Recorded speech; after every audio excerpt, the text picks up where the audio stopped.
Wait, hold on, Vince. Let's go. Point to the camera. Point to the camera. What is this, Vince? This is SportsZone. This is SportsZone.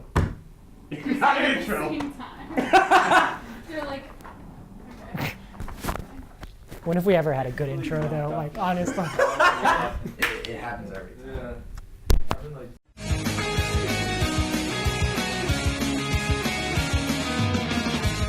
Hello and welcome to another episode of SportsZone. We are kicking it off with the important stuff as per usual, minus the green screen. Had a little bit of trouble with that today, but I'm joined on Studio 90 with the usual suspects, Jessica and Aaron, and sort of a quiet week on the front of soccer. All the European leagues are on international break. Domestically in the United States, no MLS games to talk about. So really everything was geared towards the World Cup this week. There was a couple World Cup qualifiers to determine the final teams to fill out the field of 32. And I think the most significant result happened right before we went on air. Sweden was able to hold on to a 1-0 first leg victory to knock Italy out of the World Cup. Italy have qualified for 18 World Cups, the second most of any nation behind Germany, and it's the first time since the 1960s that the World Cup won't feature Italy. So we'll start with you, Jessica. It seems sort of a theme for this World Cup is bigger nations not qualifying when you look at Chile, the Netherlands, and even if you want to extrapolate to the United States. But is Italy not making the World Cup maybe the biggest of those four teams that I just mentioned? I definitely think it's a big loss that they won't be at the World Cup, but we mentioned it before. Italy really went into these qualifiers with an older team, people who they had in the 2006 World Cup and the 2010 World Cup, and I think at the end of the day that's what really hurt them, that they didn't try to experiment with younger players and really bring a new dynamic to Italian soccer. Yeah, when you look at it, they've been running Bonucci, Bergazzoli, Chiellini, and Buffon basically since the 2006 World Cup, and they really haven't recycled this creative talent at the front at the level that's sort of necessary when you look at teams like Germany, even France, that are developing these younger, really quality players. So Aaron, sort of on the flip side of the coin, teams like Italy not qualifying, we're seeing teams like Sweden who don't really have a lot of star players. We saw Switzerland qualify, Croatia. Even if we look in Africa, Morocco was able to qualify, in Saudi Arabia. So do you think the World Cup will benefit from having some of these teams that don't really have star power, but maybe will bring a lot of excitement, having not been in the World Cup in a while? Yeah, I definitely do. A lot of, like you said, surprise teams making this World Cup. And I think it's good because, usually we see the same old suspects at the World Cup, and to see sort of these new teams coming in is really great, and these team-oriented teams. Another team like Iceland, a country so small that was able to make the World Cup, that's another great story. So I definitely think the World Cup is going to be boosted by, sort of these Cinderella stories who may not have the star power of an Italy and Netherlands, these teams that didn't make the World Cup but have a really good collective unit. So I definitely can see the World Cup being boosted by sort of these surprise teams making it.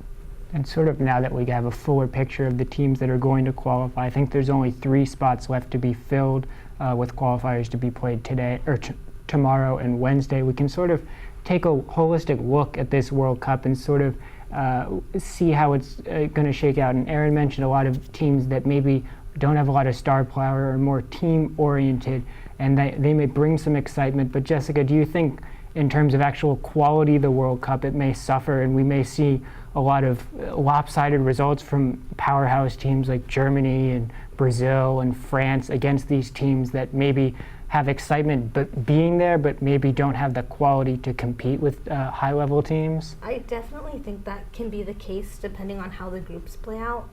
But overall, last World Cup we saw Costa Rica make it a lot farther than everyone thought they would, and I think that this next year we can definitely see that happening with some of the teams that did end up qualifying. And Aaron, sort of jumping off from there, is there a team maybe that we've mentioned or maybe one that we haven't that people aren't really looking at as a serious contender, but you think maybe given a draw or even just the quality of players that they have can surprise people at this World Cup? I think a team that maybe we may not look at as an underdog, but because they struggled in a qualifying campaign, they might be, and that's Argentina. A team that really sort of had to fight their way to get into the World Cup. But when you have a player like Lionel Messi, who in my opinion is the greatest player of all time, you're always going to have a chance. And that look in his eyes, when he scored that hat-trick versus Venezuela, that sort of determination he had. When he's on like that, there's nobody in the world that can stop him. So I think that Argentina, led by Lionel Messi, might have a chance just because of the sheer, just, unbelievable ability that he has, might have a chance to actually win the World Cup. And Jessica, do you see a different team who could sort of be a dark horse in this tournament? I could see maybe Brazil taking it. I think that last World Cup they definitely struggled. There was some turmoil there, but they turned things around, and Neymar is clearly a very talented player. I can see them doing very well this World Cup. A team that I think could surprise people could be Poland in this World Cup. They qualified really strongly from their UEFA group. I think they've got the best, or if not the best, a top 3 striker in the world in Robert Lewandowski. They've got solid defense, solid goalkeeper, and they will be seeded, so they will be drawn from the first pot when the draw happens either in December or January. So that's something they might surprise people just by the nature of the draw. And I think maybe speaking of the draw, we can sort of talk about that a little bit, because the draw is determined based on FIFA rankings, which has sort of come under criticism from a lot of different people. FIFA and UEFA maybe not the most clean organizations, maybe a little corruption there, and how they generate their rankings. So I think I'll ask Aaron, do you think in terms of talking with the World Cup, using FIFA rankings to determine the draws is the best way to go about doing it? I totally agree. I definitely don't think it's the best way. The FIFA rankings to me seem very arbitrary. I don't see sort of matching the ability of each team. So I definitely think, there are different ways to do it, whether it's, having a committee that's, not associated with FIFA at all deciding it, or something like that, because the FIFA rankings really aren't a good way to see who are the best teams in the world. At one point last year, the U.S. were a top 10 team in the FIFA rankings. Obviously, we see where they are now. So I definitely think that the FIFA rankings are flawed, and it's sort of a flawed way to draw the World Cup groups. Yeah, because it seems like they penalize you for playing friendlies, because teams like Poland and Peru, who don't play as many friendlies as maybe these other countries, who can go to these places where people want to see their star players play, benefit from not playing and doing fairly well in their qualifying campaign. So FIFA is a weird beast, and I don't think it's going to get solved anytime soon, but we've sort of reflected on the World Cup. Thankfully, next week we'll be back to more league action, and there'll be a lot more substance to talk about. But I think that is all the time we have for this edition of Studio 90, but stick around for more hard-hitting analysis after this. Welcome back to SportsZone, your favorite MLB segment, Getting to Third Base. The baseball season has ended, but that doesn't mean the Getting to Third Base is going to end. To start with, we're going to talk about 2 players, one who retired today and one that people thought he was going to retire. So, Kristen? So Carlos Beltran of the Houston Astros announced his retirement this afternoon after a great 20-year career in the MLB. After winning a ring finally this year, he hasn't won one previously, so a lot of people were pulling for him and really hoping that he would get the ring and then decide to retire, which he did. So a lot of people were really happy to see that finally happen for him. He's a great player. He played 7 great seasons as a Met. He was a fantastic Met, really underrated player. He really didn't get a lot of attention from the media. He's very quiet, but he was an excellent bat for the Mets for 7 straight years. In 2006, the Mets came out just short of winning a World Series. The moment that sticks with a lot of Mets fans is definitely the strike 3 call that he took with the winning runs in scoring position to send the Mets to the World Series that year. And unfortunately, that's a moment that a lot of people are going to remember, but I don't think that takes away at all from the fantastic career that he had in the MLB. So it was nice to see him finish it out with a ring with Houston. And swinging over to Curtis Granderson, a lot of people thought that this might be his final year, that this would be the year that he would retire, especially if the Dodgers were able to win their ring. So that's up for debate whether if the Dodgers did win, whether he would have or not. But he did say that he's not going to retire, that he wants to give it at least one more shot. So I think it'd be great for a team like the Mets to look into bringing him back next season to give him another shot at winning. And he's had a great career in the MLB as well, so it'd be nice to see him win a ring. Yeah, and last week we talked about how Atlanta had some off-season moves. So, David? So, Alex Anthopoulos, the former GM of the Blue Jays up until 2015, was just announced to become the Braves' new GM or general manager. Anthopoulos was great with the Blue Jays. He traded for Tulowitzki. He traded for Price, which brought them to the ALCS for the first time in a decade. And he resigned after that season because he didn't want to be second in command when it came to baseball decisions when Mark Shapiro was hired to be president of baseball operations.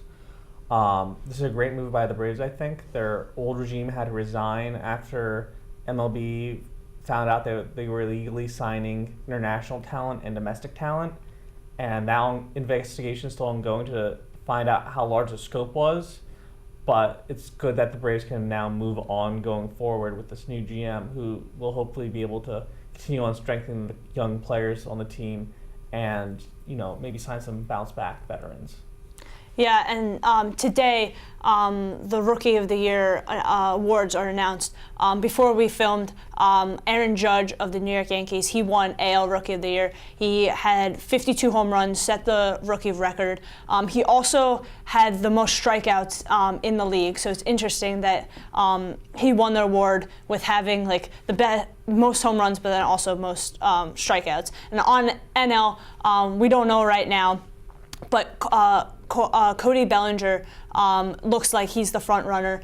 He had 39 home runs and 97 RBIs, and he came up in late April. So he had one less month than everyone else, and he still did a great job. And talking about awards, we're just going to go around. Right now, awards are only measured in the regular season, but Kristen and David, should postseason be taken into place for awards? So Kristen? So I definitely think that postseason should play a factor when these awards are given out. I think it's kind of ridiculous that it's not taken into consideration now, given the fact that postseason is the most high-stakes games that these players are playing, and it shows a lot of how valuable they actually are if they can come through in big spots like this.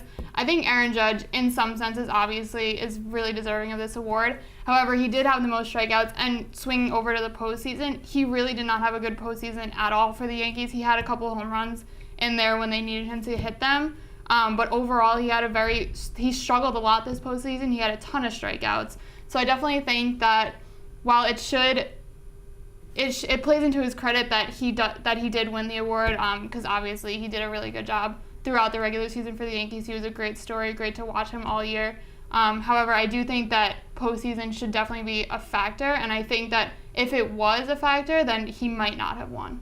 Yeah, and David, what's your opinion? So I'm almost the exact opposite of Kristen here. I believe that MVP honors are supposed to culminate for the entire 162-game season, and that postseason is a small sample size. Yes, you could play a lot of games, but sometimes your postseason ends sooner than others, and you may look good in that postseason, or you may look atrocious if you have a longer off season. I believe that maybe there should be an award that acknowledges both performances in one. Keep the MVP separate from the postseason.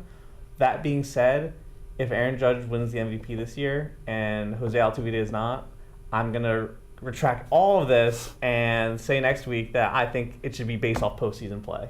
So just to clarify, I think that the award should be determined based on both regular season and postseason. I don't think it should just be postseason because obviously that's a small sample size. But I think that it should be across the board, the 162-game regular season added on to any postseason games that they do play, because those games are obviously the most important. Yeah, I think it's a very interesting topic. Like Stanton for the Miami Marlins, he had a great season, but Miami did not do so well. So he might win the MVP. Who knows? But that's all we have for Getting to Third Base, and this has been SportsZone. Hello and welcome back to SportsZone. This is our NFL segment, Going for Two. I'm joined again this week by David and Daniel. And this week in the NFL, I think, again, similar to last week, some of the biggest news coming off the field with the NFL and the judicial system above finally upholding Ezekiel Elliott's 6-game suspension for his domestic violence troubles. So, David, I think we'll start with you. Do you think this process should have taken as long as it did? And what do you think this sort of reflects on the NFL, how they sort of lingered on it? So I think this definitely has a polarizing effect on the NFL and its players. On one hand, the ban should not have taken that long. And while the ban on games for Ezekiel Elliott is large, you could argue that's, considering the domestic abuse that's been ongoing epidemic. That's well deserved, but personally, I think it should have been reduced. I think this is going to be something that they tackle next CBA. We already know that Jerry Jones is threatening to sue the NFL over Roger Goodell's contract, and we know that the players are planning to sit out on the next CBA meetings. So it's going to be really interesting to see how this all plays together. But this does raise one good point, which is that the NFL itself as a brand is ingenious. All the owners have been trying to keep themselves quiet on the power they have put into Goodell, and Goodell's just playing the bad guy really well, and he's doing a good job of making sure the owners look like good guys.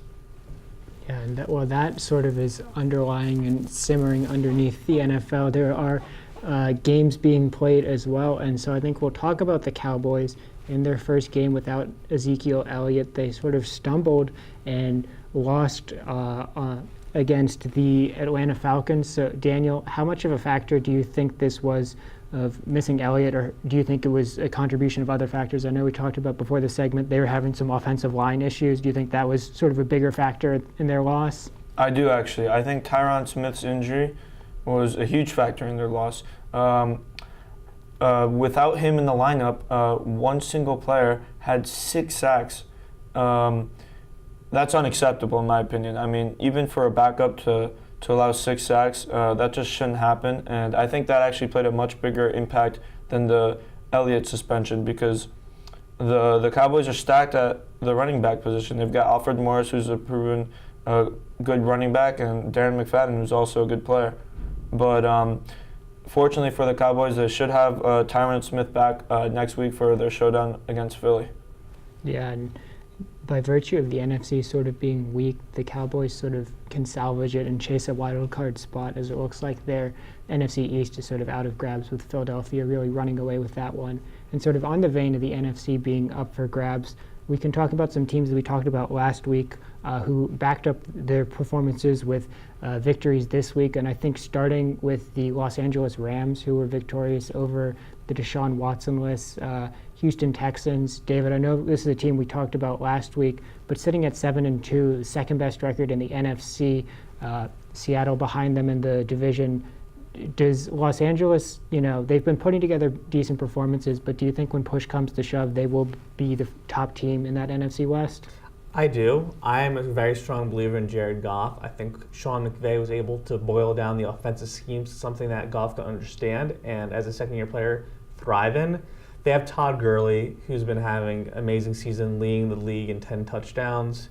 They have Sammy Watkins and Robert Woods, who are a serviceable duo at wide receivers. And they have some pretty good role for tight ends that play very well to Goff's strengths. And on the defensive side, they have Aaron Donald, who's a monster, Mike Brockers, Robert Quinn, Jermaine Johnson. I mean, all these players that have really been doing well, and their special teams with Greg Zuerlein and Johnny Hecker. I think they will hold on to the division for the rest of the season. That's an interesting point there, hot take. And another team that's sort of prospering maybe because of different circumstances, and that's the Minnesota Vikings, really prospering from that injury to Aaron Rodgers, sitting at 7-2. They were victorious this past week on the road against the Washington Redskins. Case Keenum is really putting together some good performances there for the Vikings. But Daniel, sort of an interesting situation because the Vikings sort of presumed starter Teddy Bridgewater is off the IR and sort of is available for them to use. Do you think this sort of quarterback dynamic, there should be a competition, or do you think Case Keenum's played well enough that Teddy Bridgewater should just sort of stay on the sideline for the Vikings? Well, I think until if Case Keenum struggles, then I don't think the Vikings should consider benching him in favor of Teddy Bridgewater. Of course, Teddy Bridgewater was their franchise guy before that terrible knee injury that kept him out for about a season and a half. He was very emotional in his return. But Case Keenum has been great. He threw 4 touchdown passes against the Redskins, and it really helped them win the game. So as long as he's playing well, I don't think they should put Bridgewater in. That's a strong point. I think I tend to agree with you there. Sort of keep it with the hot hand, and Case Keenum's really improved since he sort of was forced into the lineup at the beginning of this season. So shifting from the NFC to the AFC sort of is a weird picture. You've got a couple teams with 2 losses, the New England Patriots and the Pittsburgh Steelers, and sort of a lot of teams behind them that aren't really inspiring a lot of confidence. Two teams sitting sort of towards the top of the standings, both AFC East teams, or AFC South, excuse me, the Jacksonville Jaguars and the Tennessee Titans, both sitting with 6 losses. David, I think I'll throw over to you. Those teams they past couple years haven't necessarily been very good teams, and even this year, maybe their records look good, but do you think these teams are as good as their records sort of suggest they are? So for the Titans, I think they would have a better record if Marcus Mariota did not get injured this season like he did. While he was only out for one game, Matt Castle did not really inspire that Titans squad, to victory. And the Jacksonville Jaguars, previous 2 games were without Leonard Fournette, one for injury and one for suspending him for team violations. I think they could be the real deal. They're keeping the football out of Blake Bortles' hands and making sure that he doesn't commit turnovers, that he doesn't make mistakes that he's been prone to make. And so with that solid supporting cast, I do think they could be the real deal. That would be my bet versus the Titans. Yeah, I tend to agree with you. They've got a good running back, a solid defense, as you mentioned. I think Blake Bortles has the lowest average of pass attempts per game across all quarterbacks who've started more than 5 games, so really keeping the ball out of his hands, and he's shown in the past he's been pretty error-prone. But the AFC is sort of a weird picture. In the week ahead, there'll be some big games on the NFC side. As Daniel talked about, the Cowboys will be playing the Eagles, and the Vikings and the Rams, both sitting at 7-2, will face off next week. But we'll have recaps for those matchups next week. Until then, stick around for more Sports Zone after this. And welcome back to Sports Zone. This is our NBA segment, throwing it up. I improved my form on my jump shot this week. Last week it was bad. So we'll start off by talking about LeBron James's recent comments. He made comments about Dennis Smith Jr., who's currently on the Dallas Mavericks. He got drafted 9th overall, but he could have gone to the Knicks at that 8th overall pick. They instead chose Frank Ntilikina, and LeBron said that Dennis Smith Jr. should be a Knick. So do you agree with him, and what do you make of his comments? I do agree with him. I was actually surprised the Knicks passed on Dennis Smith Jr. I thought he was the better point guard coming out this draft. He's a great scorer, a great athlete. Ntilikina might be a better defender, but I think Smith Jr. Could be a problem for this league for a long time, possibly becoming a 20 points per game scorer or more. But I think LeBron was trying to throw shade at Phil Jackson because they've had issues in the past.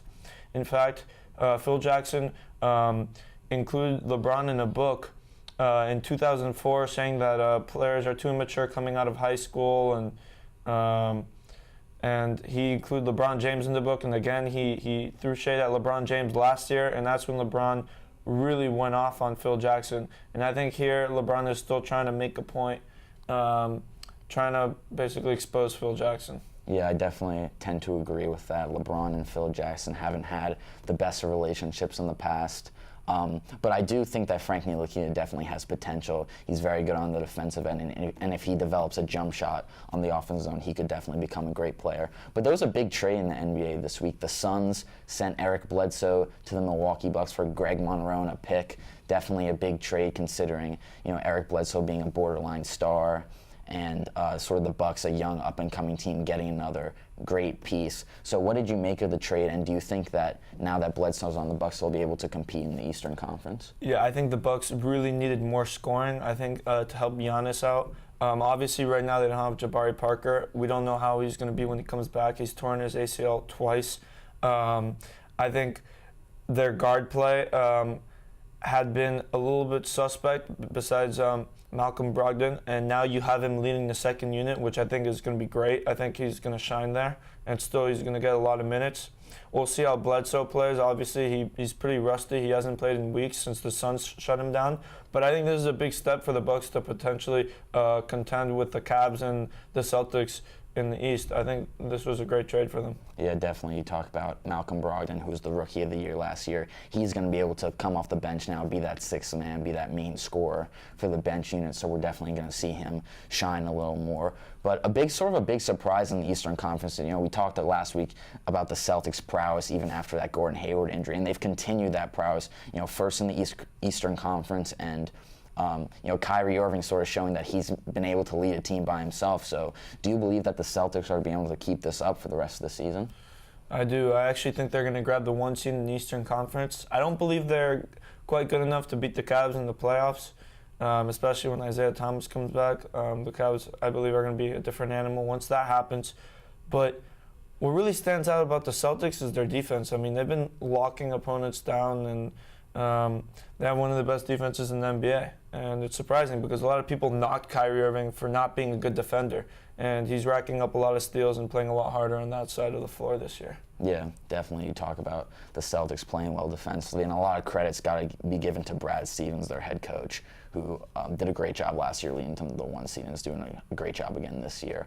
But moving over to the Western Conference, there's been a lot of talk in the media lately about Lonzo Ball. Obviously, his family and his dad is very boisterous, but he recorded a triple-double. He was the youngest ever player in NBA history to record a triple-double. So, we've talked about Lonzo's struggles, his shooting struggles, but do you believe he's put that behind him after this triple-double?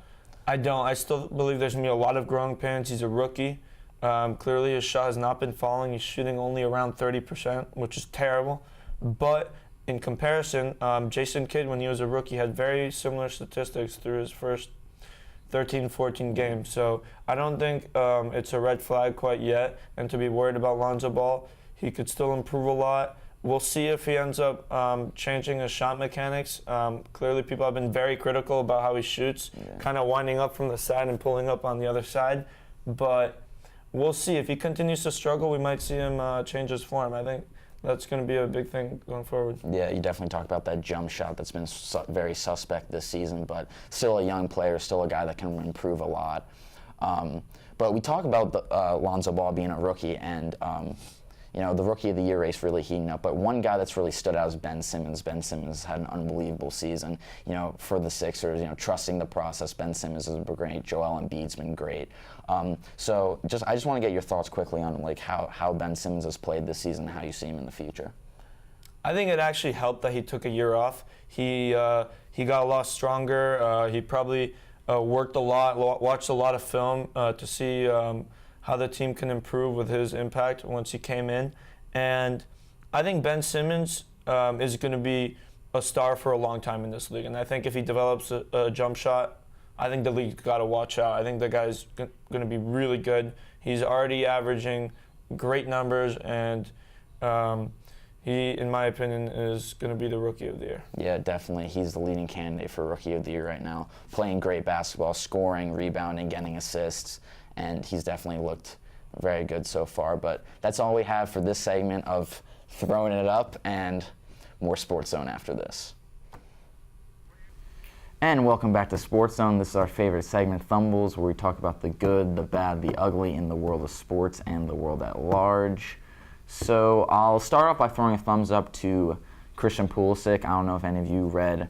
He just came out with a piece in the Player Tribune, really thoughtful, really insightful about U.S. soccer and the reasons why we didn't make the World Cup, and sort of his disappointment. And it's sort of good to see that, I'm not saying it's good to see that he's, been upset about it, but it's good to see that he's passionate about it, and that he's as upset about it as I've sort of been for the past few weeks. So that's good to see, and it was definitely a very insightful piece. So I'll throw a thumbs up to him. I'll throw a thumbs up to Kristaps Porzingis and the New York Knicks. They played tonight versus the Cavs, and he's just so fun to watch. 7'3". We all know he's athletic. He can shoot the three. But I think what's underrated about him is his desire, his passion when he's on the court.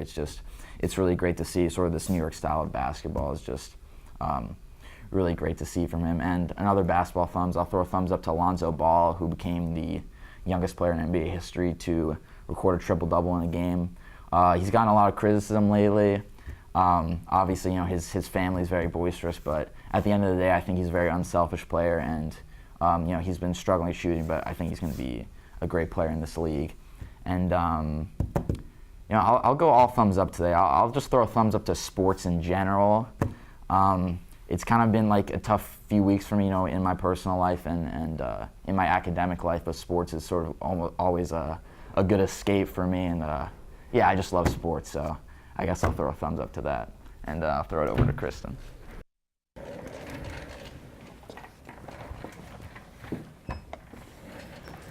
All right, I'm going to give a thumbs up also to the New York Knicks, who are playing the Cavs. They just tipped off just right now.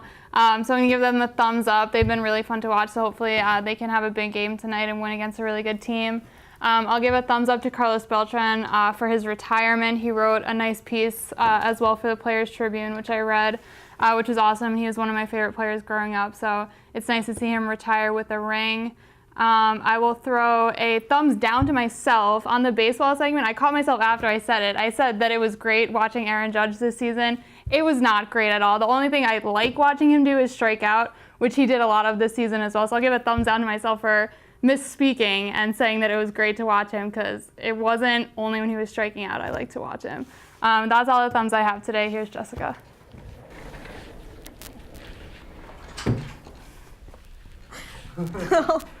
Sorry, girl. Okay. I'll give a thumbs up to the Seattle Seahawks for beating the Cardinals on Thursday night. I'll give a thumbs down to Italy for failing to qualify to the World Cup. That really sucks. I mean, they're one of those teams that you want to see every single World Cup. So that's really unfortunate that they didn't qualify. Hopefully they will, invest more in younger players in the national team. And I'll do a thumbs up to SportsZone, because it's really nice to come and chill with all of these people. Everyone's really nice and cool, and it's always great, especially with school and stuff. And also thumbs up because Thanksgiving is coming up. And here's Cody. Wow, this is very difficult. I like a challenge. Cool. Talk to myself. Hey. No, I got nothing. Thumbs down because I hate to say this, I only have 2 more episodes left. Wait, no. I have 1 more episode left and I'm done. It's getting close. As much as I don't want it to end, it has to. But we have to save the tears for later. I'm trying to think. Did anything happen in sports, guys? Depends. And it's just too complicated for me. I can't. So here's Daniel. I tried.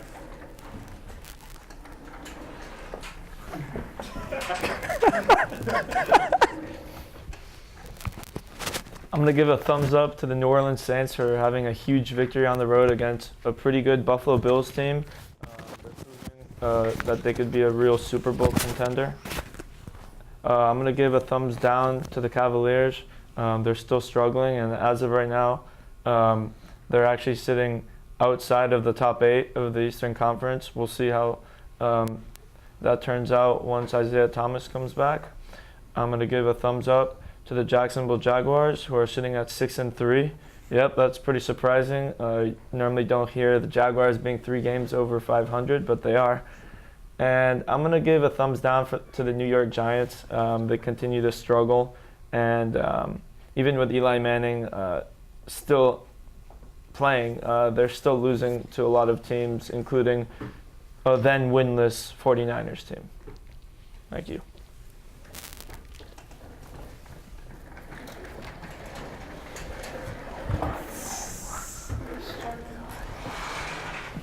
Wow, green screen, am I right? So today, I'd like to give a thumbs up to the Atlanta Braves organization for hiring a new GM, Alex Anthopoulos, if I'm pronouncing that correctly, probably not. Great GM hire. Hopefully going to build up their farm system to be a little better and go get some high-level talent. Give a thumbs up to the Washington Wizards for been playing hard recently, overcoming a slow start to the season. Also want to give a thumbs up to Steelers winning a bye week, or actually, it was an Indianapolis Colts, so that's bye week. Overcoming a late lead, overcoming and winning against the late lead Yeah, thumbs down to Lonzo Ball for not being a very nice person to me. Lonzo, if you're watching this, I hate you. Also want to give a thumbs down to the Cavs. What the heck is happening to you guys? You're not even going to make the playoffs at this rate. And that's all I have for thumbs this week. Here's Vince.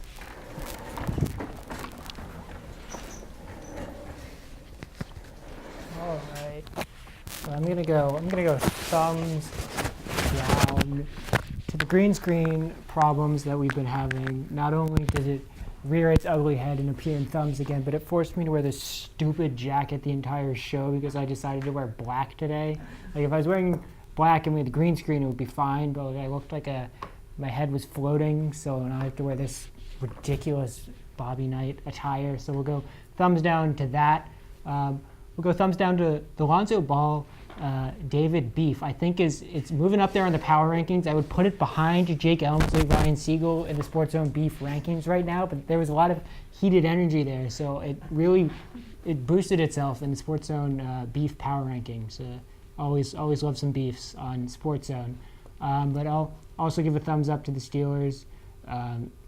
The game against the Colts was like the game that the Steelers. It was a Steelers game to lose. That was just what they do. They play down to opposition who are really bad on the road, and through 3 quarters, that looked like what was going to happen. But Juju Smith-Schuster again getting the job done. Vance McDonald getting his first touchdown for the Steelers finally after a lot of drops there. Martavis Bryant playing a meaningful role in the game. It's kind of showing that if he keeps his mouth shut and puts his head down, good things can happen for him. I'll give it a thumbs down to Italy for not qualifying for the World Cup. That's absolutely disgraceful. We talked about the U.S. sort of recycling and using old players from their previous World Cup cycles, but Italy's done the same thing. Gianluigi Buffon was going to play in his 6th World Cup if they qualified. Giorgio Chiellini, Leonardo Bonucci, and Andrea Barzagli have been the back line for like the last 8 years, and they just really haven't improved. I mean, when you've got Ciro Immobile leading the front line for Italy, that's just not going to get the job done.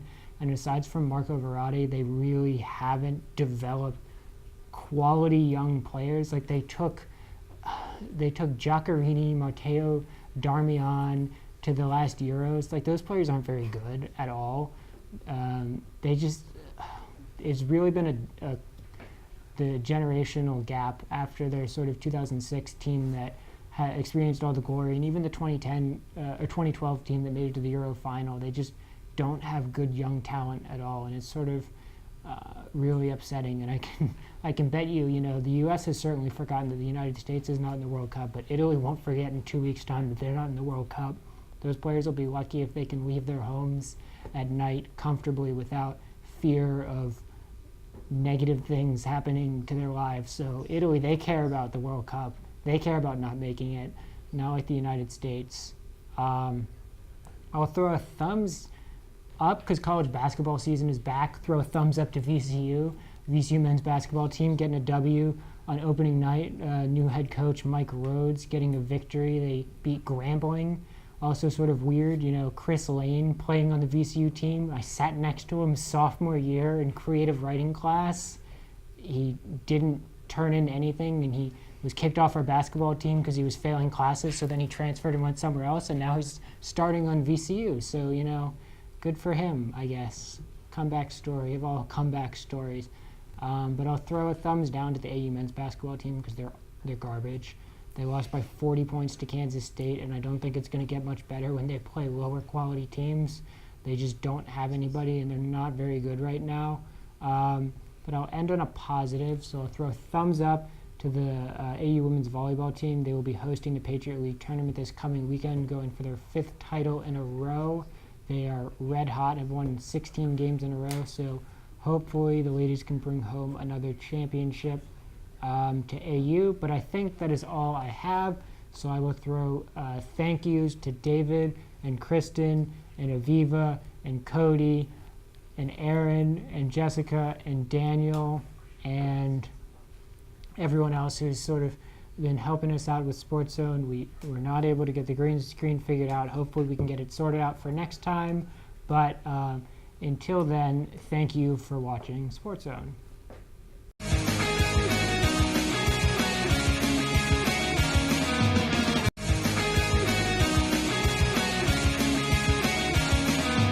About the So entire wait, time. so- which I Okay, we're really ready. didn't. me and Are we Chris- though? Hold on. If me and Kristen are looking at that camera, Yeah. then aren't we just going to be looking like that the entire time? Yeah. Cody, what? Cody. Just look at the fucking camera, Cody says. No, everybody shut up. You have I can you have hear an him. eyelash. Okay, wait, fix that. No, don't. 4. Okay, let's get the countdown. Welcome back to SportsZone. This is your favorite MLB segment, Getting to Third Base. I'm with Kristen Aviva, sorry. Kristen Aviva. Sorry. I'm going to start again. I'm really if sorry. you say Kristen, don't point to David. David Sorry. and Kristen. I'm David so and sorry. Kristen. I'm ready. So wait, Welcome back to SportsZone. It's your favorite MLB segment. I'm with David and Kristen, like always. The baseball season has ended, but that doesn't mean Getting to Third Base is over. So we have a lot to talk about today. To start with, there were 2 people in the league who one of them was thought that maybe he was going to it's okay, Aviva. It's okay. It's okay. I'm I mean, having- but that open was so good. What did she say in the open? Why? Just Oh, just baseball because, season. yes, you have to say that. Just because baseball I'm ready. season is ending I know. doesn't mean getting third I base know. has I'm to ready. end. I got it. Can we Sorry. get some Xanax They're in gonna here? graduate. I got it. Are they gonna walk at graduation? No. Okay, sorry. It's been Oh, a long that's day. awesome. That's awesome. You're telling me, Aviva. That's good. Thank you. I'm really gonna focus on it this time. What? I think it will be as I just, interesting. I think because my head is just floating because I'm wearing. It's okay. Maybe I'll just pop on a jacket so we can get some contrast. You can put on my U.S. sweatshirt if you want. Let's see what we got here. Jesus. We'll throw on. France and Germany are playing friendly. England and Brazil are playing a friend. Here we go. Oh, nice. All right, there we go.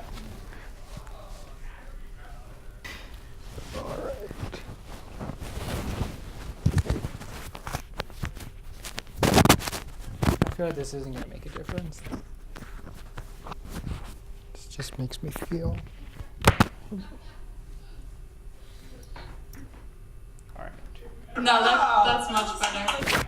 Yeah, now I just look like it's just like something for a 5-year-old. All right. Hey, Eric, why couldn't you be as fancy as Vince today? I don't know, man. I like the look though. It looks like he's. It looks like he's in feel like a a f***ing sitcom. square. He does. It looks good. The only I'm thing that would telling you. make it worse if this was like a turtleneck with the jacket. Yeah. That would complete the look. You look good, Vince. Hello and welcome back to SportsZone. Nope, we're not back. This is okay. Alright. Okay. All right. I think it's the jacket. The jacket is really throwing me off. Yeah. I have no room to stretch in this thing. I'm I feel like I'm gonna rip it. Wait, on one of your arms the sweater's Yeah, out, okay. on the other one it isn't. You might want to just keep that consistent. You know? Maybe we'll just Yeah. we'll do one of these There we go. to look like That's a real look right there. Yeah. So in case people don't realize I'm a complete loser. Right, There we right. go. That means nothing to me, Cody. All right. There we go. Thumbs down to Lonzo Ball. I was at the Wizards-Lakers game, was in their locker room. He was a to me. Am I allowed to say that? Keep going. I'll already do that. He just, when I was asking him questions, I was like, yeah, so Lonzo, I asked him my question. I was like, something about the locker room for my sports writing paper. And he was like, I'm not answering any questions right now. And it was half an hour before game when they have to answer questions. And I was like, all right, Lonzo, all right. Sorry. What? I was just about to start. You kind of ruined my flow, man. Okay, I'll start again.